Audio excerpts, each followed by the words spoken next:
is Xana. I'm a marketing major here at the University of Idaho, and I'm involved in a couple things down here, including Vandal Solutions. Last year I did Palous Properties. I was an associate with them, and I basically just worked with Palous Properties and did advertising for them, did sales events, etc. And this year I'm doing sales, so I'm a sales associate. So basically I just call people around Moscow, ask them if they're interested in our business, etc.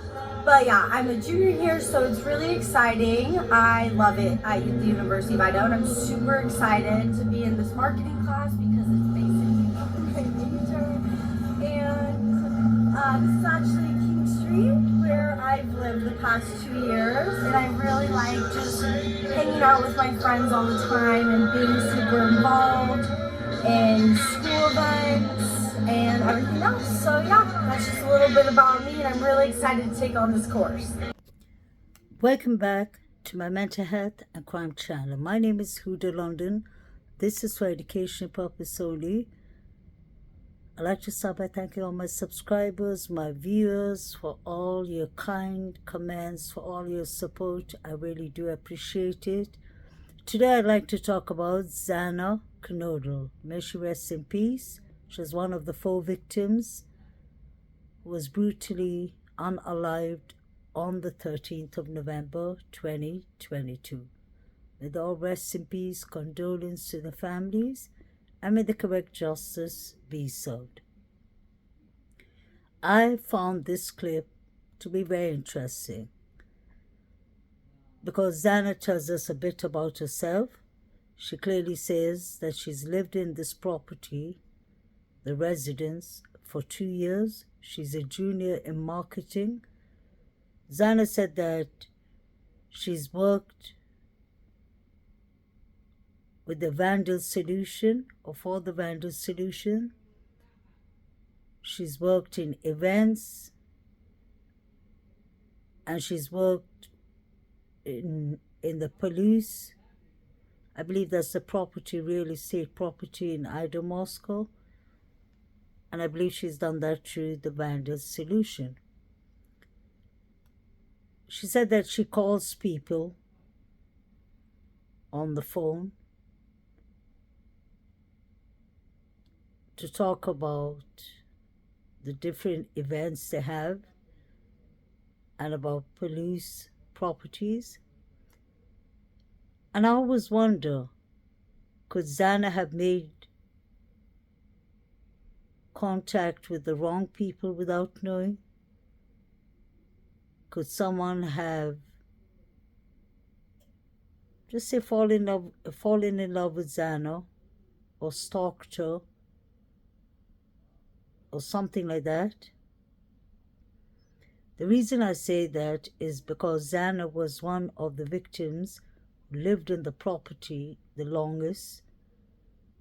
It seems like she worked in different events, and she could have easily come across different kind of people, some good and some bad. And I wonder if this could be related to the Vandal solution, the marketing she worked for, or maybe the events that she did. Just a question. Another thing I notice is, if y'all notice behind, there's the white Jeep with the black stripes on the door, or black lines on the door. Passes by and Xana smiles and laughs about it, because obviously the sound of the Jeep is quite loud, and she had to literally raise her voice because the engine of the Jeep was quite, not Jeep, sorry, the pickup truck was quite loud. For me, personally, it looked like Jack D's white truck. Let me know in the comment section what you all believe. And it is quite interesting because in the beginning of this case, there was a lot of rumors going around, a lot of speculations, and especially a lot of rumors coming, or facts coming from the students themselves. And it was said that Jack D sold his white car. So I wonder if it is this white truck or if he sold a white Hyundai Elantra 2011 to 2013 model, allegedly, because it was said that that car, the white Hyundai Elantra, belonged to Jack D or one of his family members. And then he has this white truck with the black lines on the door. And I wonder if he sold one of these white cars, could they have been linked to the unalivings? It's just a question and my speculation. This is not the facts, but it makes me wonder. Let's not forget, Kaylee and Maddie called Jack G 10 times on the whole. I wonder if they sensed something in the house, if they heard any noises, if the girls needed any help. Jack D said he was sleeping, although he was in the corner club barely an hour before he got this call. It's kind of strange that they said that it was an awful quiet night, but the neighbors and people surrounding the house did not hear anything. I find that hard to believe. Like I said in my previous clip that I just made, in the body cam of the police, when the police go there, especially at night, and they see Hunter and the young other guy from the Sigma Chi fraternity, the police are talking among themselves, and you can hear clearly after that when they speak to Hunter and the other young lad. They said that there's a lot of noise complaints from the neighbors. So if the neighbors are getting disturbed by the music and they believe that it's loud, which it is, how come they didn't call the police that night itself? They would have heard people screaming and fighting for their lives, because we were told in the beginning that the victims were asleep, which wasn't true. I personally believe that the timeline could have been easily changed, because the police could have followed and gone along with what the students were telling them. And they could have put BK in the timeline between 4 to 4:25, which I actually do not believe is right. I believe the previous timeline, 3 to 4 a.m., was the right timeline. The reason that I believe that is when you look at all the movements, the 4 figures running, the Banfield stop with the 3 miners plus Said. If you see all the things happening around the area, it seems to me like the timeline that was originally 3 to 4 a.m. sounds correct. If you go back to the grub truck, you will notice at 2 a.m.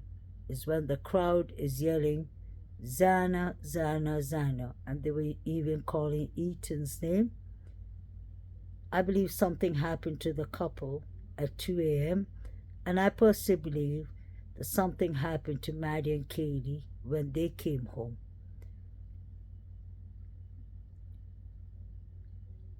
I believe that actually the couple, God forbid, was deleted, unfortunately, before Maddie and Kaylee entered the house. The question is, who was the female? There was a blonde female at 2 a.m. that was running from the back door hysterically out of the house. Could that have been BF? Allegedly, could that have been DM? Could that have been Emily, Hunter's girlfriend? The reason I am using her name is because she was always at the house. Isn't it strange that Hunter and Emily were always at that house, chilling with their best friend Xana, and Ethan have not said anything. I expected in the memorial that Xana's friends would say something about Xana, especially Emily, but that didn't happen. Even when Hunter was talking about his best friend, Ethan, I did not see a lot of empathy or emotions. His face looked red like a tomato. I can understand that he could have had, he could have had anxiety being up on the stage, but the anxiety would go down after a while, because don't forget, these are college students. When I was in university, I had to do a lot of presentations, and there were times I was really nervous. But then once you start doing the presentation, your nerve starts chilling a bit. You start getting to the point of what you're trying to explain, whether it's a presentation or whether this is a memorial. He's talking about his friends. It was good that Hunter was talking and giving jokes about how he and E would throw, would play golf, and they would make Xana and Emily go and pick up the balls. He was talking a lot. He was talking a lot about different things, and he was making jokes about that. But I found it strange that I personally found it strange that Hunter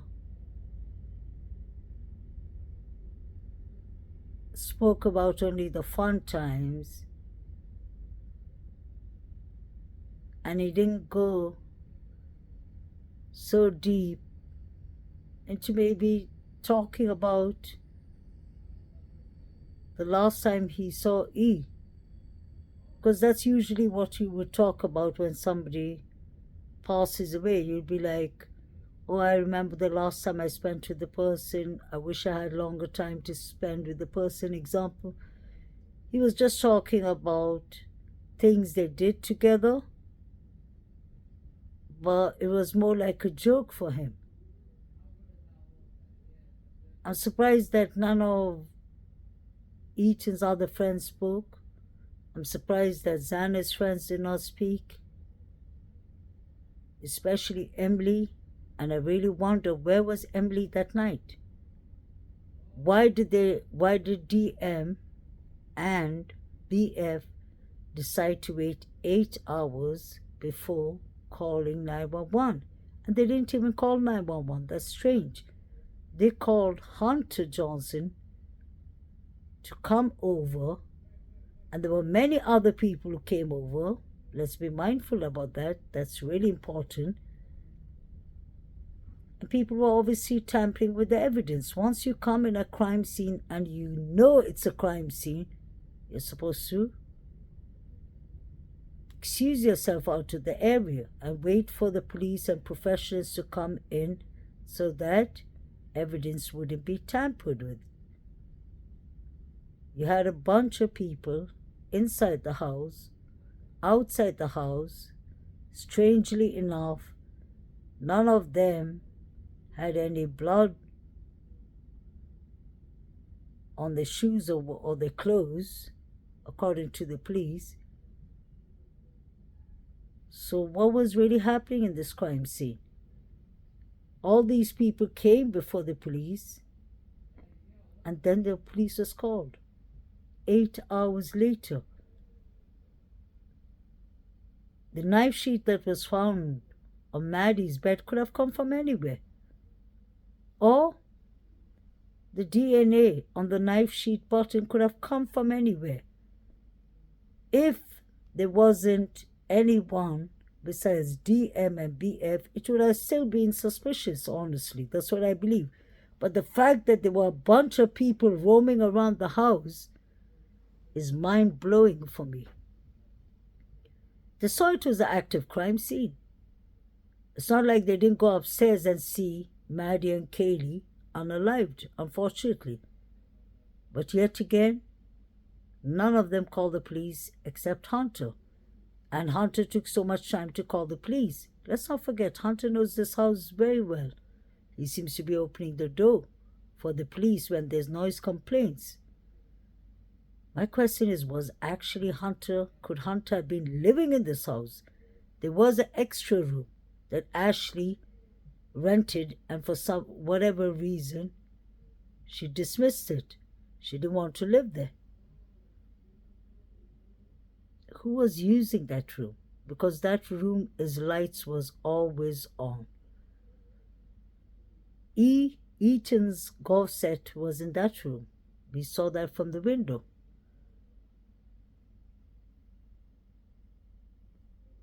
And for someone to have used a sharp weapon on Xana and Eaton, I really wonder if they used the golf set.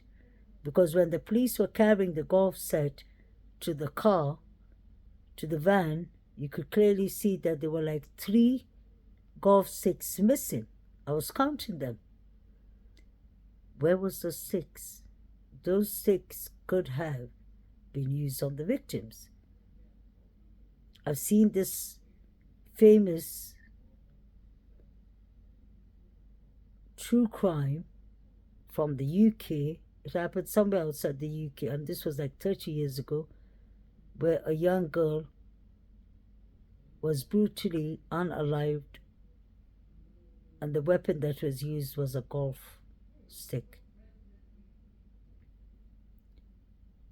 So my question is, who was using that spare room? Was Hunter living in it? Was Emily living in it, allegedly? Was this one of the frat boys living in it, or were they storing? Was it a storage room for rugs or something else? Another question that I have is, we were told from the beginning that there wasn't any sexual assault, any assault with the 4 victims, which is good. And that makes me think more to the direction that this was not about someone madly in love with one of the victims, or had a bad crush, or was obsessed with one of the victims. If a sexual act did not happen with the 4 victims, thank God, then it makes me believe that this was more personal. This was someone they knew, someone who knew the layers of the house, someone who knew each and every single room and where the victims were. And that is the reason I always believe that the surviving roommates knew more than they're saying. Either they were warned not to talk, they were threatened not to talk. That's the reason DM felt comfortable opening the door 3 times, thrice, because maybe she knew the person or the people who did these horrific crimes. Why would you be so comfortable to open and shut a door 3 times? This was an old house that makes noises.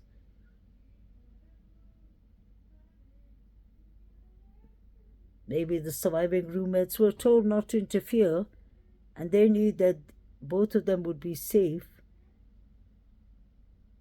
Or maybe they had some kind of involvement in it, for them not to have called the police for 8 hours. I find that all strange.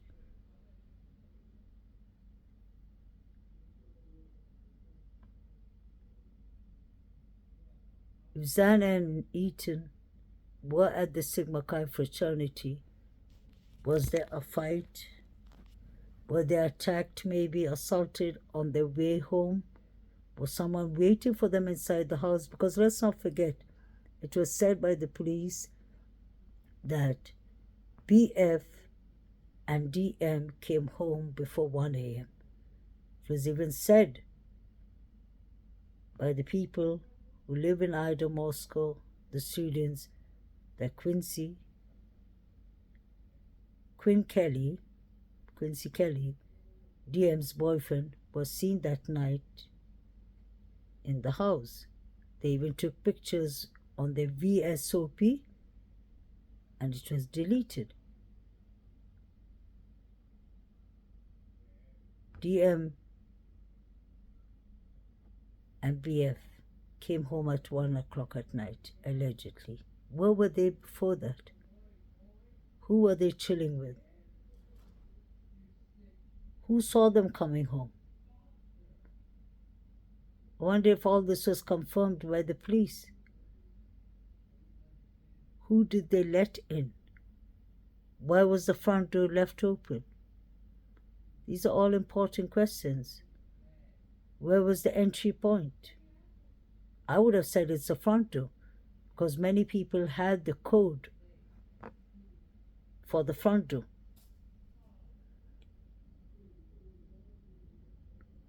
But coming back to Xana, I wonder if Xana got caught up because she said that she worked with the Vandals. She worked for the Vandals solution. She said she worked with Palous real estate. She used to call everyone on her phone. She used to talk to the customers, or she was a salesperson. So could someone have got her details? Could someone have been obsessed with Xana? It's just a question. Xana seemed to be a very friendly person, very happy person, and Xana seemed to be the one who had most of the friends. She knew Jack Showalter, Hoodie Guy. Xana knew Hunter and his girlfriend Emily. She was good friends with them. Xana knows Jack D well. Xana knew most of the people. And I don't think Xana was fond of David Lott and David B. Allegedly, she and E had beef with them. Xana spent a lot of time at the fraternity at Sigma Chi. And I think things escalated from there.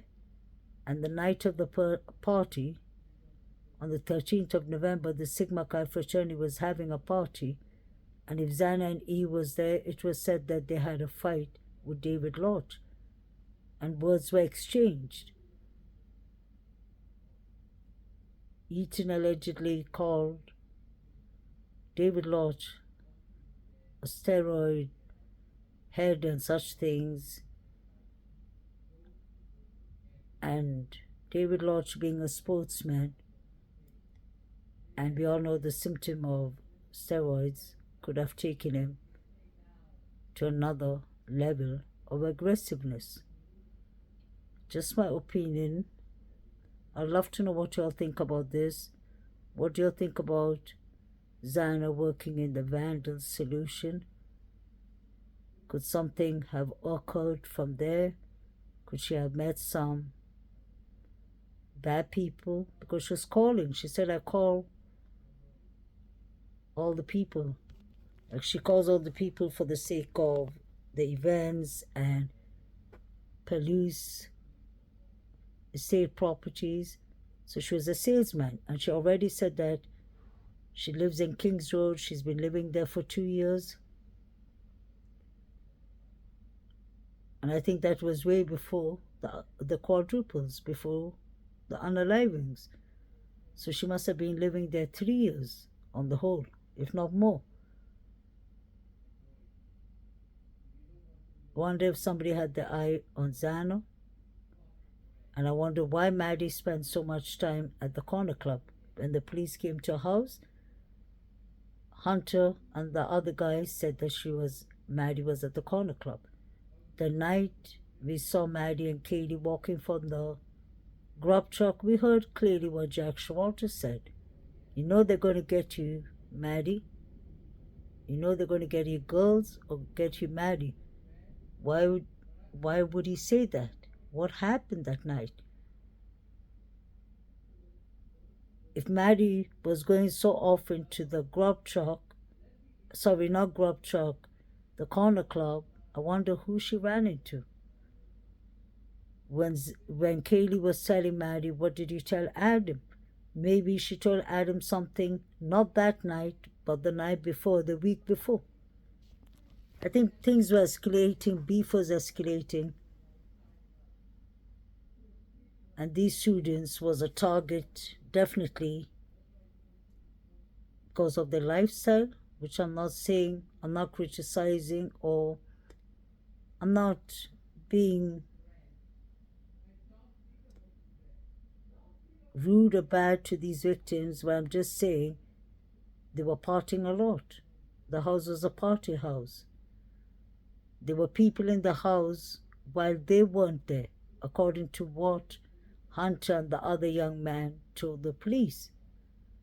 So who was running this house? If you're not at your home and you let other people in and they're partying in your house, they could plant anything in your house, whether it's money, whether it's rugs. Anything could have been going on in that house, any illegal or legal activity. For the police to be coming there all the time, so often, makes me believe something was happening in the residence, definitely. But I wonder why this could have been easily prevented. The police could have shut down the parties.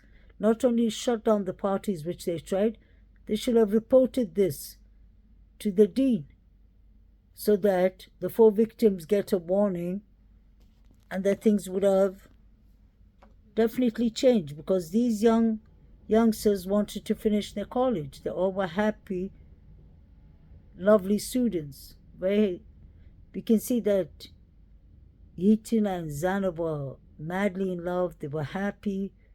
Kaylee was finishing her university, so she was happy. Maddie seemed to be happy too. And there could have been jealousy, revenge, anger for maybe the sororities, frats, college students, organizations. Did the girls get caught up in something illegal that they shouldn't have? Is the question.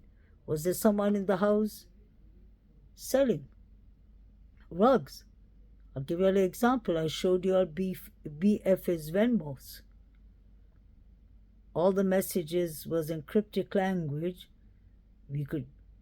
Somebody wrote to her that I need some Coke.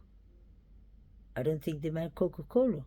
So what was actually happening in that house? Could Brian Christopher Koberger be connected because he had drug addiction? Could he have bought something and felt like he was sold something wrong, and could he have reacted by that and just thought, you know what, I'm going to take my revenge? And he could have been in that house before, so he knows the layers of the house. Just a speculation. But let's not forget, BK had addiction. He could have had mental illnesses too, and he could have decided to target them. Maybe the mainstream media is focusing on BK in the sense that he was obsessed with one of the girls. Well, what if he was actually buying something from there because he was on heroin, which is a heavy, mad rug? And if he stopped that, he could have gone down to coke or something else. And he could have been buying from the party house. And he could have got something that he didn't like. Maybe he came to target them or target one of them and things went wrong. Just a speculation.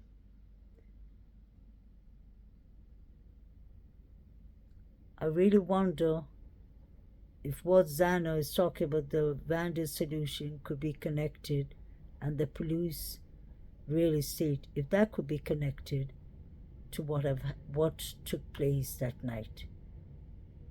Because she could have spoken to wrong people or wrong organizations. Idaho is a small town. What if it was someone outside the campus surface was really upset with the lifestyle or even neighbors. Anything is possible. I personally believe there could have been 2 white cars roaming around the area that night, and the main one that did these crimes could have been the white Hyundai Elantra 2011 to 2013, because that was the car the police were searching for. Let's not forget, they never mentioned a white Hyundai Elantra 2016.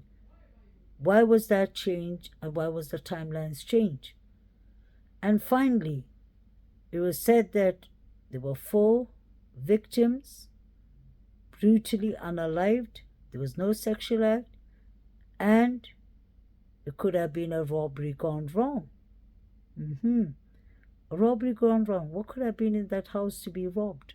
These are young students. What did they have in the house that was so worthy? Could it have been money or rugs? Let me know what you'll think, because it's strange that the police mentioned it could have been a robbery gone wrong. Somebody trying to rob something from the house, or somebody trying to maybe enter the house because there was something valuable that was there, whether it was money, whether it was rugs, or whether it was important information or statements or papers in that house. Just wondering. Let me know, guys, what you think. Have a lovely night. May the 4 victims rest in peace, condolence to their families, and may the correct justice be served.